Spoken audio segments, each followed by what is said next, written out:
Please welcome CEO and President of Booking Holdings, Glenn Fogel, in conversation with Skift founding editor and executive editor, Dennis Schaal.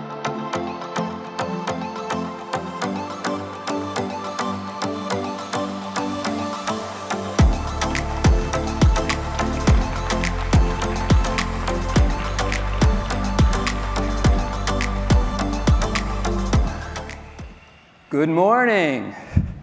We're back.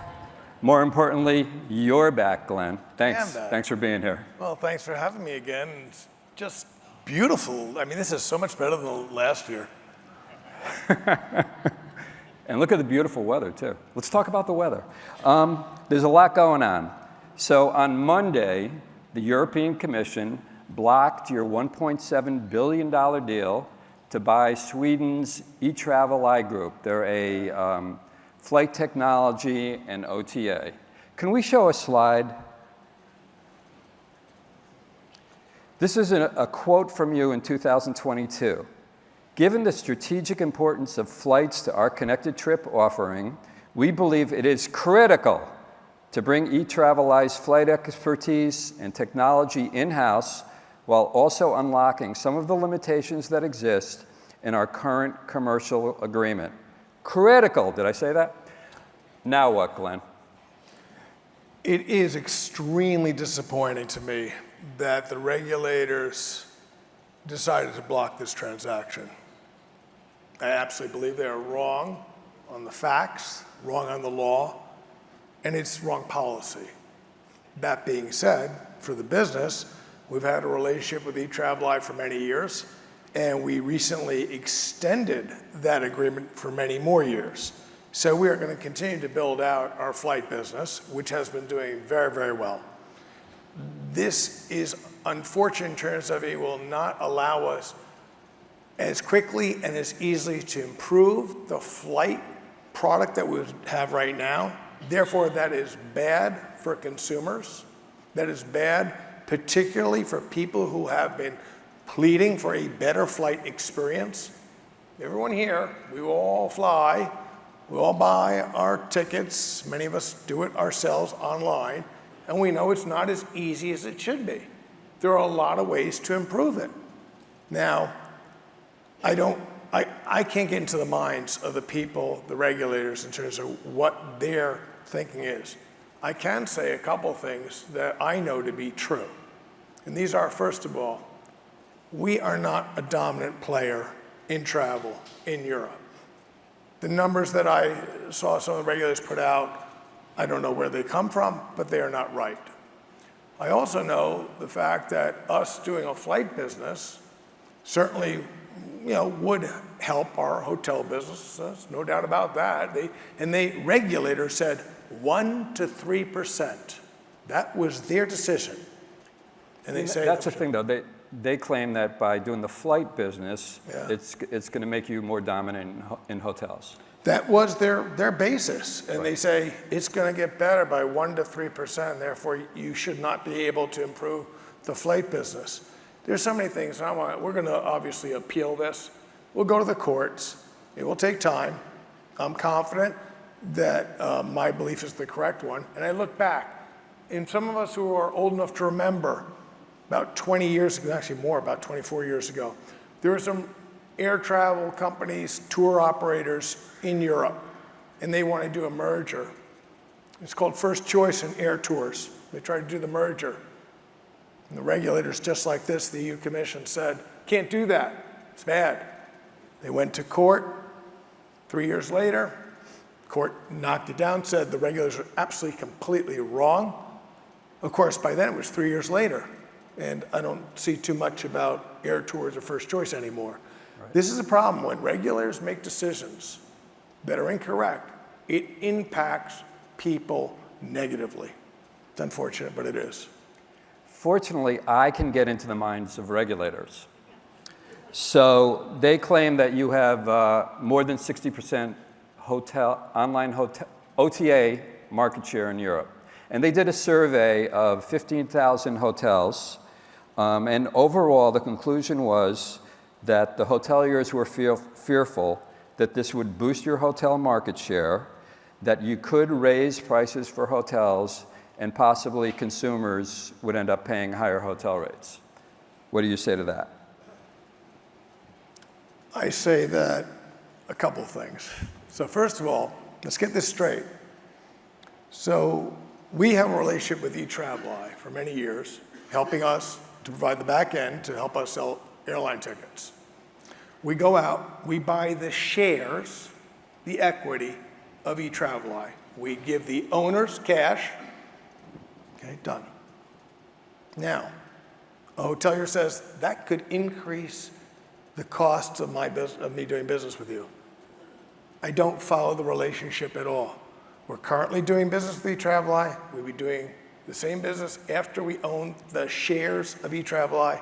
How does that impact anything? Again, the logic makes no sense at all, but I certainly see if I am a hotelier or someone and somebody asks me, listen, what do you think about somebody, raising prices? And I would say, I'm against it. I'm against raising prices. So I would not trust polls or surveys as a way to come out and make very serious decisions for the good of an entire society. Quick point though, the quote I just read said acquiring them would help you unlock certain limitations in your partnership agreement. There's no doubt right now when you're working where you have a shareholder currently who has certain objectives and we have certain objectives, it's easier instead of having to discuss these two objectives, which may not always come together, and be able to have one person driving the train, but it is what it is, and we'll work together. And look, the good thing is our flight business has grown so rapidly over the last couple of years, and I expect it to continue to do so. I'm just disappointed that we won't be able to provide even better service to consumers. Hopefully, we go through the courts, and hopefully at some point down the road, there is a final decision. Do you remember George Herbert Walker Bush, number 41? I do. I am that old, yes. He was campaigning and he said, read my lips, no new taxes. Are you ready to take the pledge? Read my lips, no higher commissions if this deal goes through. So a couple things. I believe Mr. Bush did not get reelected. You're not running for anything. Probably a bad decision on his point to make that statement. Came back and bet him. Here's the thing. What should we charge a partner? Well, it's not what we should charge. It's to negotiate what can we charge? What is the market for a price? If we charge too much, nobody buys our service. It's that simple. If I went to a hotelier and I said, we'd like to have 60%, 70% commission, you know what they'd say? Go away. What if I say, how about 50? What about 40? What about 30? We'll use Expedia. They look at the market and say, I can use anybody. And by the way, as we all know, and anybody who runs a hotel knows very well, you get to choose. You choose who you want to use and when you want to use them. It is not a surprising observation that when it is high season, third-party distributors get fewer rooms than they do when it's low season. And this is the thing, if somebody does not like this, you're charging too much, I would respond, okay, then perhaps you should use someone else. If we're not giving you value, don't use our service. I do the same thing with everyone else. By the way, there's this company, Google, you've heard of it, it's a big company, it's got, you have to buy AdWords, you gotta put money in to get, but you get to choose how much to pay, like you bid, and then if you bid higher, maybe you'll get more customers. If you don't like the price, don't use it. It's that simple. We could go on and on this topic, but let's move to something else. Okay. Well, something related. So if this deal does get blocked, so your whole career has been being involved in M&A. You helped Priceline acquire the two companies that became Booking.com.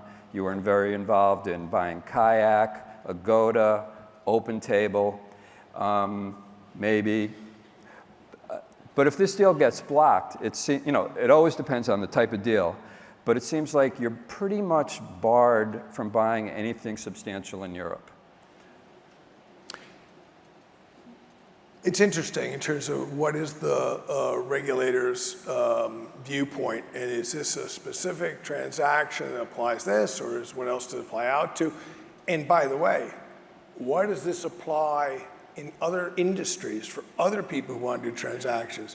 And one might question, was this whole transaction not so much about us, but about the EU regulators trying to make a statement, moving from what previously had been settled law and regulations of how M&A applies, and trying to come up with new laws and new regulation without actually having to have a new law, just come up with a new rule. It's interesting because, and I can't get into the minds of regulators, but I'm reading about the interesting things happening in the United States in regards to regulatory M&A issues. And there have been a lot of things put out by the current administration trying to stop a lot of mergers, and a lot of them have failed. These efforts to try and create new rules that are not based on the current laws is failing in many places, and we'll see how this new thing came out yesterday with Amazon, and we'll see what that ends up, or 2 days.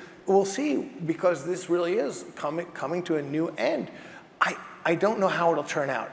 I do know this, though. I know that we want to try and promote new products, new services that benefit society. And I sometimes think that people think that big is bad. Big is not necessarily bad. Big can be bad if it's misusing what your powers and your abilities are, using things that are illegal or incorrect, that you should not do. But just because something is big, many times that actually makes something good. And I'll tell you, I love Amazon. It brings me my stuff. It comes, right away. It's cheap. Well, and I love Booking.com because, yes, we're a bigger company than many, but it does a lot of good things that are very helpful to both sides of the marketplace. It looks like there might be some further roadblocks coming. So later this year, the reports is that Europe will designate Booking.com a gatekeeper. I love this quote that you gave to the Financial Times. I think you were talking about the regulatory environment. And you said, every day we have to fight to try and get bookings. If we don't fight for the best for the consumers and our travel partner suppliers, that business will go somewhere else. It just takes one click. Yeah, I like that quote. Thank you. Pretty tough business. I mean, you have go ahead. I meet with regulators, and I meet with government people all the time. And sometimes they start off with you're very, very powerful and dominant. And I say, privacy will prevent me from going and looking, but I'm just curious. Do you do all your travel with us? And you get these looks like, maybe not. And then you're like, yeah, it's like, so tell me, do you feel you can only use us and there are no other ways to do it? You're going to get a hotel, and you're just, oh my God, I got to use Booking again. It's horrible. I have no choices. We all know in this room, and they know, that is not true. In fact, you've got data. I know you have data. How many times people look at different sites before they actually press buy? I don't remember the numbers you put out, but they're 28.7. No, a lot of sites, dozens of sites. Dozens. Yeah, I would say dozens of sites before you buy. Yet, somebody thinks that there's some dominant position. Am I the only person who sees there's a bit of a problem between those two things? That's crazy. It's like living in a Kafkaesque world. It's dominant, but yes, I do look at many other sites. Look, the reason people choose us, and that's what I meant in the FD thing, they choose it because they believe that using us versus another one is giving them more value. Maybe it's a better price. Maybe it's better customer service. Maybe it's just easier to use. Whatever the reason is, people have choice. And this idea that somebody decides, well, I'm in charge, and I'm going to say that you're dominant and you are not going to be able to do things. That is not the way we should be doing our regulatory framework and not how we should be trying to improve our society. Before we go to some audience questions, another topic about how we should not be doing things this way. What day is today? It's Wednesday. On Friday, Saturday, or Monday, whatever, we might have a government shutdown. What is that going to do to your business? What is that going to do to the travel industry? What's your take? Well, it's definitely not going to be good. Let's start off with that one. We all know that. Depends how long it goes for, and nobody really knows.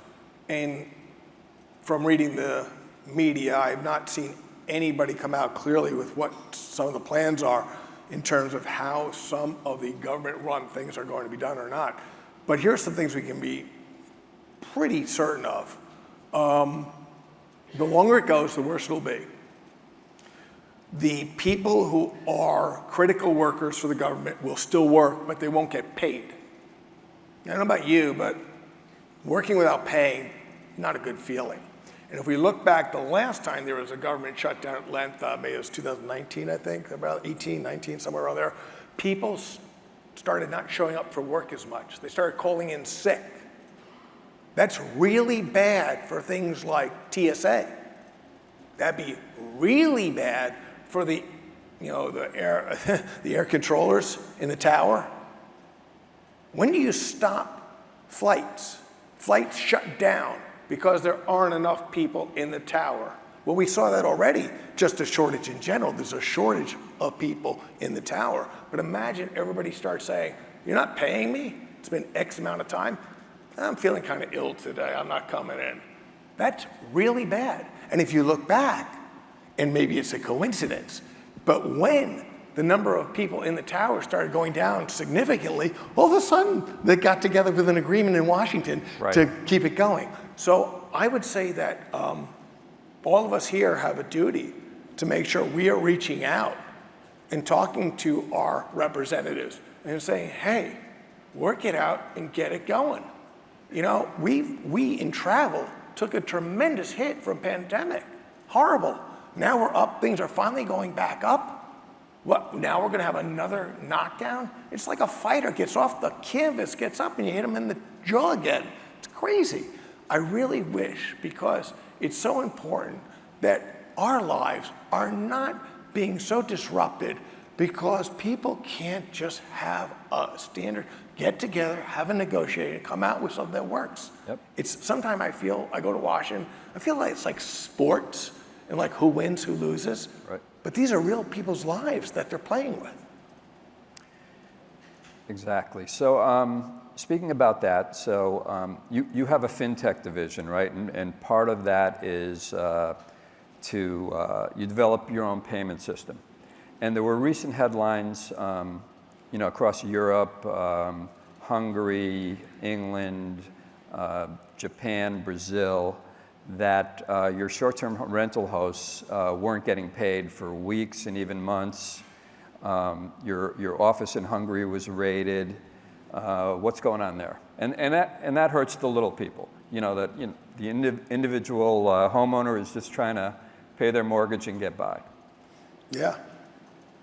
We did a back-end, very, very large change our back-end financial systems. Some things didn't work so well. You do everything you can to make sure it's going to be perfect. Wasn't. Some people didn't get paid. A very, very, very small percentage. But even one person is one too many. We have two types of customers. We got the travelers, and we got the partners. If we don't provide good service to them, that's on us. We screw it up. And there were mistakes. And, if you don't pay a very large company so much, well, it's cap, it's not a big deal. By the way, in our agency business, where we get paid by the partner who sends us money afterwards, our commission, right. Sometimes we don't get paid on time either. So like 30 days late, 60 days late, 90 days late. And during the pandemic, we didn't get paid at all. Happens. This is not a pandemic. This is a mistake. And the thing is, for the smaller partners, partners that were really depending on that payment. What kind of redress can you have for them? First thing is get their money as fast as you can. Right. As fast as you can. And I'll tell you, I get emails, and I've read them, and they are really heartbreaking. And you just feel horrible when you do something wrong. And we have fixed it, and it's good now, but I'll tell you, this is something where I say to the team, and I spoke at a town hall for all of our 20-something thousand employees. And I told them about this. I said, look, this is not the way we want to be. We got to do better. We should not ever feel that this is okay. Well, it's only a small number of partners. That's the wrong attitude. It's always got to be every partner counts. So the lesson from it was, we have to do better. So here we are in New York City. They just effectively banned short-term rentals. You can only stay in a short-term rental if the host is licensed, if you're sharing the apartment with the host, no locks on the bedroom doors. What is your advice to the city of New York on their short-term rental policy? So this is a very complex situation. We have a bunch of things happening at once. We have many stakeholders going on. We have partners who want to be able to rent out their property. We have travelers who want to stay in it. And if, let's say it's an apartment building, you have a bunch of other people who live on that floor. Maybe they don't want to hear the wheelie, suitcase every day coming in and out, right? Or the whatever, right? Or maybe they can't find an affordable apartment to live in. Right, as well. That, of course, too, because it's being rented out on a short-term basis. Right. A lot of things happening at once. And then throw on top of that a place like Venice right now, where they just trying to put in a tax because of over-tourism, where the city's overwhelmed and some people who their homes and they can't live there, so there are too many tourists. And that is partly due to the short-term rental effect of this. So lots of different stakeholders that we have to all deal with. What is the right thing and what's the right way to do it? The way New York City has done it is one way to do it. We obviously are discussing with them issues about it. It may have been too draconian. Maybe there are other ways instead of a blanket across. Maybe there is better zoning that could do it, work it out better for everybody. But every municipality that has a large influx of tourists, they're going to work these issues out because there are competing interests here. Right. And sometimes people say, well, how about just price? Why don't we just put in a really big tourist tax on it? But then only people who have more money could then visit, and maybe that's not fair either. So I'm glad I'm not a politician, but I do believe we have a responsibility to participate and try and make sure this is what is the optimal solution for all the stakeholders. Some interesting things going on with AI. You just rolled out a trip planning thing in your mobile app, just to Genius members in the US, I believe. Yeah. And then I understand that you're using it internally, and you've already been able to replace some positions for manually translating things, and you've transferred those people, that you didn't lay them off, you transferred them into different jobs. But it seems it's definitely coming. We're going to start hearing this year, X company laid off this number of workers because of AI. So where is all this heading? Well, I think from the previous session, there's incredible promise in AI that we all know. And I didn't hear everything that was said, but also there's incredible risk. And there's the risk you're just pushing out, the issue of what happens to people's jobs.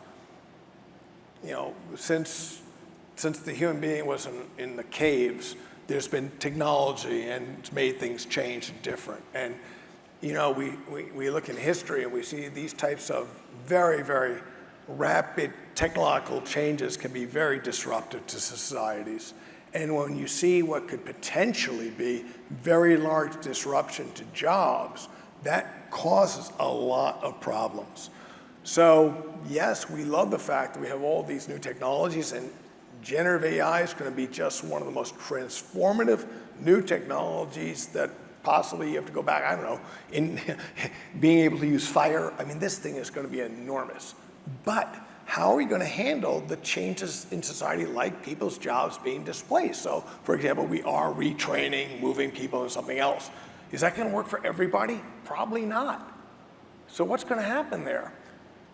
For example, there are a few million people who make a living driving trucks in the US, okay? Now we all see AI, it's not generative AI, AI coming out and it's going to automate trucking. What happens to these 3 million people? They're very skilled in trucking. What are they going to do next? These are the issues. We have strikes right now in the UAW. Part of the dispute, part of the issue is what's going to happen to their jobs as technology reduces their jobs, because now we want to have electric vehicles, a lot fewer parts in electric vehicles, okay? A lot less jobs in that. Right. So that one too. Or you have the people in the West Coast, the screenwriters, concern on the contract negotiations. One of them was about generative AI is going to create scripts. We all have to figure out how is it going to do. But because we work in a competitive environment, we know that one of the things we have to do is cost efficient. And if it is less expensive to have AI, generative AI, any type of AI, to do something, we're going to be implementing it. And when we implement it, the way we're saving money potentially could be because we don't need that human being job, and it's really concerning. What happens to that human? And that's something that I think our governments have to do a great deal thinking about how to deal with this in terms of retraining. I was in Washington 2 weeks ago, I guess. Yeah, 2 weeks ago, when Majority Leader Schumer had one of his first of several informatory sessions with other senators about AI and how they're going to call it regulations. In Europe, there's AI regulations already being pushed through. Japan, China already has some stuff out. Brazil, all over the world. This is going to be very, very important for our path going forward. And I just hope we get it right, because mistakes here could be very hard to correct. So I hope people are thoughtful as they come out with what these regulations are. Got it. Switching gears, Expedia Group CEO Peter Kern will be in that chair in 1 hour and 15 minutes. He called your Agoda brand one of the worst rate abusers when it comes to violating rate parity and undercutting hotel rates. And to that you say? Did Peter really say that? He really did. And that was a quote. Maybe he woke up on the wrong side of the bed. You think that's what it is? I mean, there's a lot of hotels that are pissed off about it, I'm sure. Again, here's the thing is, we believe that being a good partner means following the rules with the partner and such. And I don't disagree with partners if they say, look, I don't like X, Y, Z, and I'm not going to do business with you anymore. Understood. It's our job not to do the things that are ticking them off, et cetera. So I can only say that we will continue always to strive to do what is right for the partner. And I talk to Peter occasionally, ask him, gee, could you give me some examples? I'd like to know so I can fix what you're saying we're not doing. Tell him to come clean. I'll ask him, but look, here's part of the issue too. It's a very competitive market out there. And as we know, people don't always know what the rules are with certain types of products, rates, et cetera. So some things can be sold incorrectly, not out of malice, but the price was there and you sold it. But I definitely agree that, and believe me, I understand his point of how important it is that we do try and have rules, people following them, and not, let's face it, you don't like cheating in sports and you don't like cheating in business. Thanks, Glenn. We got to play by the rules. We're out of time. Okay. Thank you very much.